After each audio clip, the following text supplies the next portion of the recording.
Hello friends, कैसे हैं आप लोग। आई होप आप लोग ठीक होंगे और आप लोग जिस एग्ज़ाम की प्रिपरेशन कर रहे होंगे वो बहुत बढ़िया चल रही है। गाइस, आप लोग को तो पता है कि सीटेट का रिज़ल्ट आउट हो गया है और सबने अपना रिज़ल्ट जो है वो चेक कर लिया होगा कि किसके कितने नंबर आ रहे हैं। अब सीटेट के बाद सबसे बड़ा टारगेट मुझे लगता है अगर कोई होगा तो वो होगा बीपीएससी टीआरई 4। लेकिन सबसे बड़ा कन्फ्यूज़न ये रहता है कि आखिर आखिर हमारे सीटेट में कितने मार्क्स हो जो हम बीपीएससी टीआरई 4 का फॉर्म भर सकते हैं। अगर हम बिहार के वासी हैं तो हमें कितने मार्क्स चाहिए सीटेट में, और अगर हम अदर स्टेट के हैं तो हमें कितने मार्क्स चाहिए सीटेट में, जिससे कि हम बिहार की वैकेंसी को भर सकें और अपनी एक सीट पक्की कर सकें। तो देखिए फ्रेंड्स, अगर आप बिहार के वासी हैं और एससी और एसटी कैटेगरी से आते हैं या आप दिव्यांग जन हैं तो आपको 75 मार्क्स चाहिए। तो आप बीपीएससी टीआरई 4 का फॉर्म फिलअप कर सकते हैं। लेकिन 75 उन्हीं के मार्क्स होने चाहिए जो बिहार से बिलोंग करते हों, और जो एससी और एसटी कैटेगरी से आते हों वही 75 मार्क्स पे बीपीएससी टीआरई 4 का फॉर्म फिलअप कर सकते हैं। अब जिनके 82 मार्क्स हैं सीटेट में, तो देखिए गाइस, अगर आप ओबीसी कैटेगरी से आते हैं और आप बिहार की महिलाएं हैं तो बिहार की महिलाओं को बहुत ज़्यादा सुविधा दी गई है बिहार सरकार की तरफ से। तो अगर बिहार की महिलाएं हैं, चाहे किसी भी कैटेगरी से क्यों ना आती हों, चाहे आप जनरल से हों, ओबीसी से हों, एसटी से हों, एससी से हों, आप किसी भी कैटेगरी से क्यों ना हो, तो आपको 82 मार्क्स चाहिए। तो आप बीपीएससी टीआरई 4 का फॉर्म फिलअप कर सकते हैं, पेपर दे सकते हैं अगर आपके 82 मार्क्स हैं। और अब बात करते हैं 90 यानी कि 90 मार्क्स, जिनके 90 मार्क्स हैं।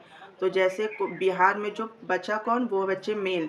तो देखिए गाइस, जैसे आप बिहार के वासी हैं और आपके मेल हैं तो आपको 90 मार्क्स चाहिए। अगर आप जनरल कैटेगरी में आते हैं तो आपको 90 मार्क्स चाहिए। और अगर आप अदर स्टेट के हैं तो अदर स्टेट में चाहे आप मेल हों, चाहे फीमेल हों, चाहे किसी भी कैटेगरी में क्यों ना आते हों, तो आपको 90 नंबर चाहिए। तो गाइस, ये है बिहार में अगर हमें फॉर्म भरना है तो हमें सीटेट में इतने नंबर होने चाहिए। देखिए गाइस, अगर आप बिहार में मेल हैं तो आपको 90 नंबर चाहिए। अगर आप अदर स्टेट के हैं, चाहे मेल हो फीमेल हो किसी भी कैटेगरी को हो, तो भी आपको 90 नंबर चाहिए। पहले मुझे भी ये पता नहीं था, लेकिन अब ये पूरी तरह क्लियर हो चुका है कि अगर आप अदर स्टेट के हैं तो आपको 90 नंबर ही चाहिए, तभी आप बिहार बीपीएससी टीआरई 4 का फॉर्म भर सकते थे। मुझे भी पहले लगता था कि एज ए महिलाएं अदर स्टेट की भी शायद 82 मार्क्स पर बीपीएससी टीआरई 4 का फॉर्म भर सकती है, लेकिन ऐसा कुछ नहीं है। अदर स्टेट वालों के लिए 90 नंबर ही लागू है। 90 नंबर होंगे तभी आप फॉर्म भर सकते हैं। अगर आप बिहार की महिलाएं हैं, किसी भी कैटेगरी से हैं, तब आप 82 पे भर सकती हैं। अगर आप बिहार के वासी हैं, बिहार का डोमिसाइल है आपके पास, आप एसटी एससी या दिव्यांग जन हैं, तो आप 75 मार्क्स पर फॉर्म फिलअप कर सकते हैं। तो गाइज़, ये है सीटेट में कितने मार्क्स होने चाहिए जिससे कि हम बीपीएससी टीआरई 4 की तैयारी कर सकते हैं। अगर आपके इतने मार्क्स हैं तो अगर आप बिहार के वासी हैं या अदर स्टेट के हैं तो आप बीपीएससी टीआरई 4 के एग्ज़ाम की तैयारी शुरू कर दीजिए। आप लोग को तो पता है कि सितंबर में इसका पेपर होने वाला है। हो सकता है कि अप्रैल में ही इसका नोटिफिकेशन आ जाए और फिर टाइम कम मिलेगा, इसीलिए आप अपनी तैयारी करना शुरू कर दें। और जो आप लोगों को थोड़ा सा डाउट था कि क्या हो सकता है मेरे मार्क्स जिससे हम बिहार की वैकेंसी भर सकते हैं, चाहे बिहार के हैं चाहे बाहर स्टेट के हैं, तो ये मार्क्स आपके पास होने चाहिए तभी आप फॉर्म फिलअप कर सकते हैं।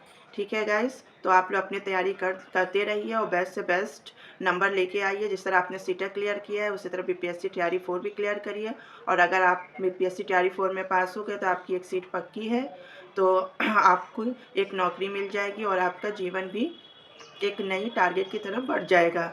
और ये थी छोटी सी जानकारी। अगर आपको मेरा ये वीडियो छोटी सी जानकारी का पसंद आया हो तो प्लीज़ गाइस मेरे वीडियो को लाइक करिए और चैनल को सब्सक्राइब भी किया करिए। फिर मिलती हूँ मैं आपको नेक्स्ट वीडियो में, तब तक के लिए बाय बाय।